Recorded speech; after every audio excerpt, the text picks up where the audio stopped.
Shipping cost is a big component when you import goods from overseas, and you need to be very particular about how much you spend on this part, as it will have a huge impact on your profit margin.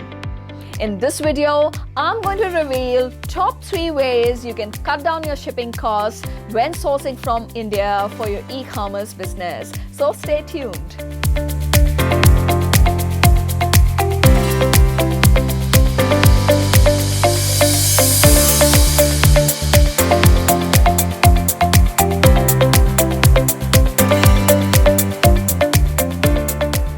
Hey guys, I'm Kirti. I share best sourcing advice for e-commerce entrepreneurs, particularly wanting to source from India. So if you're interested in information and content on sourcing, do subscribe to my channel and hit the bell to be notified when I post a video every Thursday.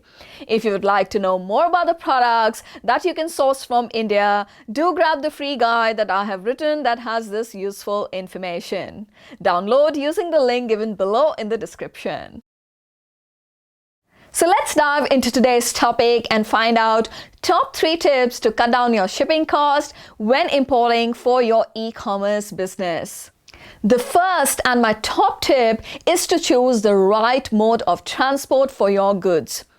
Just by knowing when to use sea or air shipment for your shipments, choosing the right mode of transport, you can make a huge difference to your shipping bill. There are various factors that impact the shipping costs, like density of your cargo, weight of your shipment, speed at which you need your goods. Each shipment is different, and depending on these factors, a different shipping mode will be most economical. So it's extremely important that you get quotes to compare and not just assume that sea transport is the cheapest and air express is the most expensive, even if they superficially do look so. They can, in certain cases, prove just the opposite. For example, if you're shipping 25 kgs, shipping by sea will be more expensive than shipping by air. Generally speaking, for high density, high volume, low value products, when you're not in a rush to get products soon, sea transport is advisable. On the other hand, for low density, small volume, high value products that you require urgently, you should go with air shipment. If the volume is only 1 or 2 cbm or up to 150 kgs, it will be easier and more feasible to get them by air than by sea. In terms of weight, up to 60 kgs, you can consider air courier, and anything over that mark, consider and compare air freight cost. Goods that are over 150 kgs, you must consider to ship by sea. Up to 13 cbm, move cargo LCL. Between 12 to 14 cbm, compare LCL and FCL costs. Anything above 14 cbm, move the cargo FCL. Second tip is to always plan your orders way in advance so you have enough time to ship them, as well as plan the quantities in a way that you're able to ship a full container load. You can have just one order from one supplier that is big enough to ship as a full container, or you can consolidate different orders from different suppliers and ship as a full container. When buying, it's very important that you work out quantities and CBMs right at the start before placing the purchase order, so you know well in advance how you're going to ship them and what will be the associated costs, rather than placing the order and working out the shipping method and costs involved later. When shipping, you must utilize the maximum capacity of the container and not ship loose cargo and pay for the empty space. Whether you're shipping FCL or LCL, you're paying the container charges as well as the importing fee. If you ship loose cargo, your per unit cost will hike up.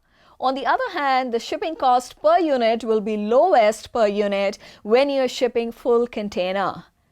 Another benefit is that the more you ship, the cheaper the rates will be, as there are different weight categories with different freight charges. So it's best to combine and move bigger volumes together instead of shipping small volumes at different times.